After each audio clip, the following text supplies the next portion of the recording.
tem lugares que não são exatamente lugares. O umbral, como é descrito em muitas tradições espiritualistas brasileiras, não é um inferno com fogo literal. É um estado. Uma faixa de consciência densa, pesada, onde pensamentos viram paisagem. Uma zona construída por culpa, apego e medo. Pense nisso como um pântano psicológico coletivo. Essa é uma hipótese simbólica, claro, estamos falando de uma cosmologia espiritual, não de um mapa geográfico. Eu não acreditava muito nisso. Até morrer. Não foi dramático. Nada de luz branca, nada de trombetas. Foi um acidente de carro numa estrada vazia. Um segundo de distração, farol alto na cara, metal se dobrando como papel. Depois, silêncio. Achei que estava sonhando quando abri os olhos. O céu era cinza. Não nublado. Cinza sólido, como concreto. O ar era espesso, difícil de respirar. O chão parecia barro misturado com cinzas. Ao longe, vultos caminhavam sem direção, como se estivessem procurando algo que nem lembravam mais o que era. Eu tentei falar. Minha voz saiu abafada. Alguém? Ei! Ninguém respondeu. Caminhei. A cada passo, o ambiente mudava levemente, como se reagisse ao que eu sentia. Quando o medo aumentava, o terreno ficava mais irregular. Quando a culpa vinha, lembranças de erros, palavras malditas, promessas quebradas, surgiam sombras nas laterais, cochichando. Não eram demônios com chifres. Eram fragmentos meus. Percebi isso quando uma das sombras repetiu, com minha própria voz. Você podia ter feito diferente. O pânico começou a crescer. No horizonte, vi estruturas tortas, como prédios derretidos. Pessoas se arrastavam por perto, presas a correntes que não eram de metal, mas de lembranças. Um homem gritava o nome de alguém que não respondia. Uma mulher repetia a mesma frase como se estivesse travada num disco riscado. Era um hospital de consciências feridas. Eu comecei a entender. Se aquilo era um umbral, ele não era punição imposta por alguém externo. Era consequência vibratória, como diriam alguns espiritualistas.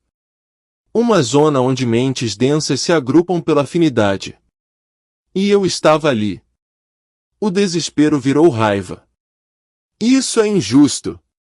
Gritei para o céu cinza. Eu não fui tão ruim assim. O céu não respondeu. Mas o chão tremeu. Uma fissura se abriu alguns metros à frente, liberando uma névoa ainda mais escura.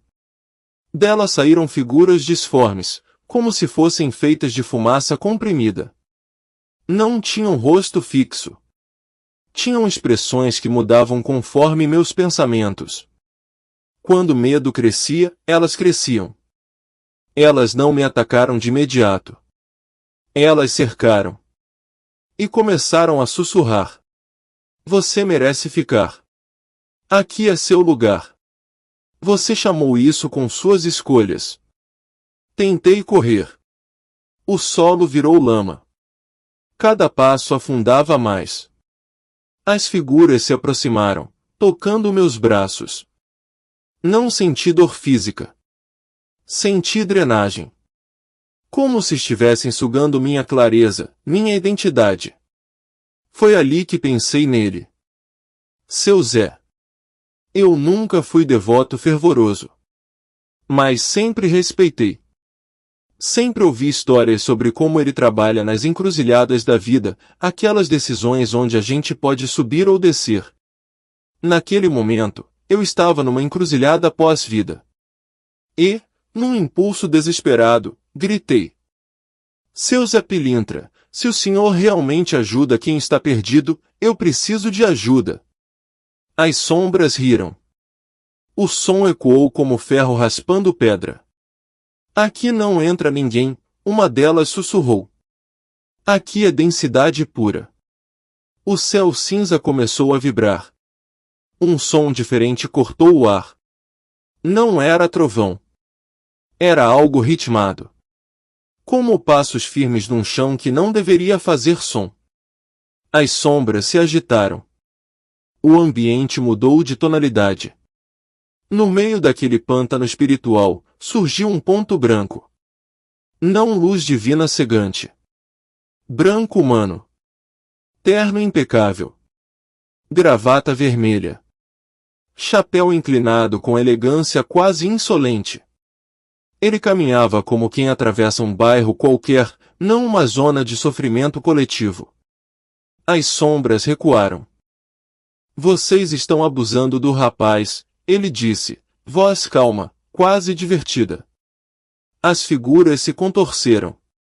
Ele pertence à vibração, responderam em coro distorcido. Ele ajeitou o chapéu. Vibração muda. Essa frase caiu como uma chave girando numa fechadura. Ele me olhou. E o olhar não era condenação. Era análise. Você ainda pensa, ele disse. Ainda questiona. Ainda sente culpa. Isso significa que não está cristalizado. As sombras avançaram de novo. Ele bateu o sapato no chão. O impacto fez o ambiente ondular, como se a realidade fosse água. Aqui não é território de vocês quando a pedido sincero, falou, agora sem o tom leve. As figuras tentaram me puxar, mas algo como um campo invisível se formou ao redor dele. Eu me arrastei até seus pés. Eu morri? Perguntei, tremendo. Ele sorriu de canto. Morrer é palavra grande demais. Você só mudou de plano. Uma das sombras se expandiu, tentando engoli-lo. Ele estalou os dedos. A sombra se dissolveu em partículas que subiram como poeira iluminada. O umbral não é prisão eterna, ele explicou, enquanto me puxava para ficar de pé. É estado mental coletivo. Quem aprende, sobe. Quem se agarra, fica. O chão ainda era pesado sob meus pés. Eu não quero ficar aqui, falei. Então pare de vibrar como quem pertence aqui. Ele começou a andar. Eu o segui. Cada passo que ele dava, o terreno clareava levemente. Não virava paraíso. Mas ficava menos denso.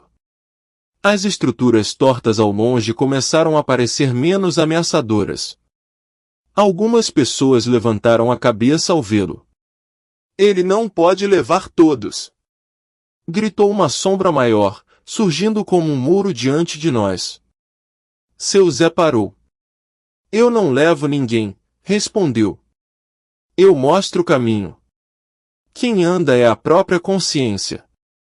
Ele virou-se para mim. Você quer sair? Então enfrenta o que te trouxe aqui. As imagens começaram a surgir ao meu redor. Momentos da minha vida.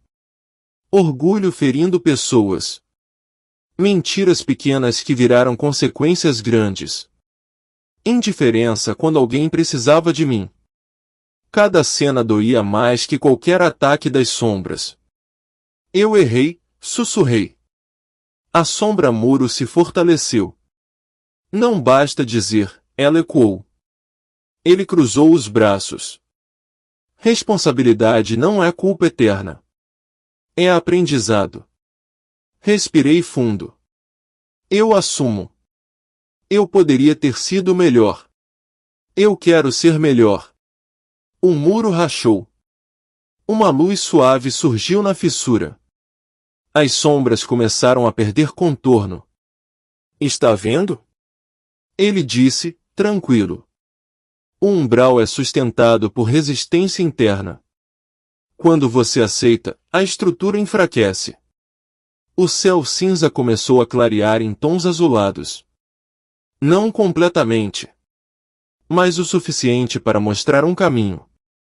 Ao longe, algo como uma ponte de névoa luminosa apareceu. Você não vai comigo? Perguntei. Ele riu baixo. Meu trabalho é na encruzilhada. Cada plano tem suas esquinas. As sombras restantes ainda nos observavam, mas não se aproximavam. Lembre disso, ele disse, colocando a mão no meu ombro. Salvação não é resgate mágico. É mudança de frequência. A palavra frequência ecoou como uma explicação científica traduzida para o espiritual. Vibração, nesse contexto, seria o padrão emocional e mental que você sustenta. Não é física quântica literal. É metáfora espiritual para estado de consciência. Eu olhei para a ponte. E se eu cair de novo? Ele deu de ombros. A vida é cheia de quedas. O importante é não se acomodar no fundo. Comecei a caminhar em direção à luz. Cada passo tornava meu corpo mais leve. As memórias dolorosas não sumiram, mas perderam o peso esmagador. Antes de atravessar completamente, olhei para trás. Ele já estava se afastando, voltando para a parte mais densa do umbral, onde outros vultos começavam a erguer a cabeça. Terno branco contrastando com o cinza. Elegância no meio do caos. Compreendi algo ali. Seu Zé não era o salvador, no sentido infantil de alguém que faz tudo por você. Ele era catalisador. Como um professor que empurra o aluno a encarar a própria prova. A ponte se solidificou sob meus pés. O cenário ao redor começou a mudar. O cinza virou névoa clara. O peso virou leveza. E, antes de atravessar por completo, ouvi a voz dele ecoar distante. Próxima vez, escolha melhor ainda em vida. Dá menos trabalho. Acordei no hospital. Máquinas apitando. Minha família chorando. Eu tinha sido reanimado. Clinicamente morto por alguns minutos. Os médicos chamaram de experiência de quase morte. O cérebro liberando substâncias, criando narrativas. Pode ser.